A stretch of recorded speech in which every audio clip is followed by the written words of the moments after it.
इन्फोसिस ने अपने quarter one के रिजल्ट अनाउंस कर दिए हैं, लेकिन अगर आप स्टॉक मार्केट को अच्छे से फॉलो करते होंगे तो आपको पता होगा कि जून के जो क्वार्टर के शेयर होल्डिंग पैटर्न है उसमें इन्फोसिस के शेयर होल्डिंग में सभी जो प्रमोटर होते हैं, एफआईआईज होते हैं और डीआईएज होते हैं, उनके शेयर होल्डिंग पैटर्न में आप गिरावट देख सकते हो। साफ साफ गिरावट है सभी के शेयर होल्डिंग में, और जो पब्लिक की शेयर होल्डिंग है वहां पे हमें ग्रोथ दिखाई दे रही है। एक्चुअल में ये निगेटिव साइन होता है जब सभी प्रमोटर और एफआईआईज डीआईएज बेच रहे होते हैं, मतलब उनको कुछ तो पता है जो कि पब्लिक को पता नहीं है। तो उसी की वजह से ये जो इस क्वार्टर के नंबर है वो देखना बहुत ही इंपॉर्टेंट हो जाता है। तो चलिए देखते हैं कैसे क्वार्टर वन के रिजल्ट इन्फोसिस के। उससे पहले कुछ जो नंबर्स है उसकी फॉर्मेलिटीज कर लेते हैं, यानी कि नंबर्स है रुपीज इन करोड़ में, और जो कॉलम का सीक्वेंस है वो भी करेक्ट है, जून, मार्च और जून। तो चलिए स्टार्ट करते हैं नंबर। तो अगर टोटल इनकम की बात करें तो टोटल इनकम है 49,195 करोड़, जो कि लास्ट क्वार्टर में था 47,561 करोड़, लास्ट ईयर के क्वार्टर वन में था 43,300 के रेंज में। यानी कि टोटल इनकम हमें ईयर ऑन ईयर बेसिस और क्वार्टर ऑन क्वार्टर बेसिस सभी बेसिस पे जंप करते हुए दिखाई दे रहा है। टोटल इनकम के बाद नंबर आता है टोटल एक्सपेंसेस का, यानी खर्चा। तो इस क्वार्टर का खर्चा है 38,000 करोड़ के रेंज में, लास्ट क्वार्टर में खर्चा था 36,700 करोड़ के रेंज में, और लास्ट ईयर के क्वार्टर वन में खर्चा था 33,500 के रेंज में। तो खर्चा भी हमें उसी प्रोपोर्शनेट में जंप करते हुए दिखाई दे रहा है। अगर इनकम माइनस एक्सपेंस करेंगे तो हमें मिलेगा प्योर प्रॉफिट बिफोर टैक्स। तो प्रॉफिट बिफोर टैक्स है इस क्वार्टर में 11,000 करोड़ की रेंज में, यानी कि, और लास्ट क्वार्टर में था 10,000 करोड़ की रेंज में। लास्ट ईयर के क्वार्टर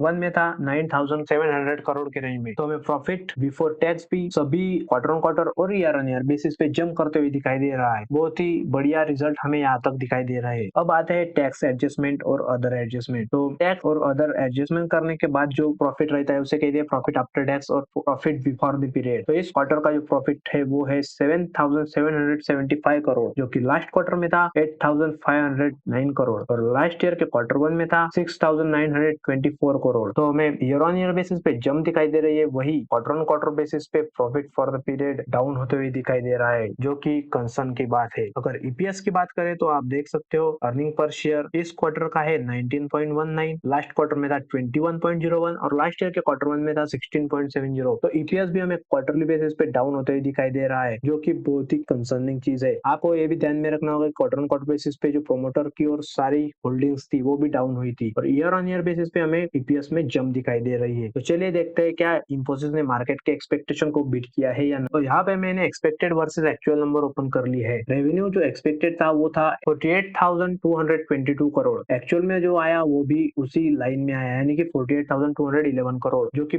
इन लाइन हमें दिखाई दे रहा है। नेट प्रॉफिट एक्सपेक्टेड था कि 7,700 की रेंज में आएगा, और आया भी 7,700 की रेंज में, यानी कि ये भी इन लाइन आया। ऑपरेटिंग प्रॉफिट की बात करें तो एक्सपेक्टेड था कि 10,100 की रेंज में आएगा, लेकिन एक्चुअल में आया 10,163, यानी कि इन लाइन या फिर माइनर बीट हमें दिखाई दे रहा है। ईबीट मार्जिन की अगर बात करें तो एक्सपेक्टेड था कि 20.99 आएगा, लेकिन आया 21.1, यानी कि माइनर बीट करते हुए दिखाई दे रहा है। लार्ज डील की अगर बात करें तो एक्सपेक्टेड थी कि 2.5 बिलियन से 3.5 बिलियन की डील्स मिलेंगी, लेकिन एक्चुअल में जो आई वो थी 3.6 बिलियन की, यानी कि यहाँ पे भी हमें बीट करते हुए दिखाई दी है। और रोबस्ट पाइपलाइन 61% की ग्रोथ के साथ हमें दिखाई दे रही है। अगर रेवेन्यू गाइडेंस की बात करें तो एक्सपेक्टेड थे कि रेवेन्यू गाइडेंस अपर कैप से ट्रिम होंगे 1.5% से, और वैसा ही हुआ। तो ये भी हमें एक्सपेक्टेशन को मीट करते हुए दिखाई दे रहे हैं। तो हमें इनलाइन ही परफॉर्मेंस इन्फोसिस की तरफ से दिखाई दे रहा है। तो ये थे इन्फोसिस के क्वार्टर वन के रिजल्ट। अगर वीडियो अच्छा लगे तो चैनल को जरूर सब्सक्राइब कर लेना, ताकि ऐसी इन्फॉर्मेटिव वीडियो आप तक सबसे पहले पहुंच सके। Thank you.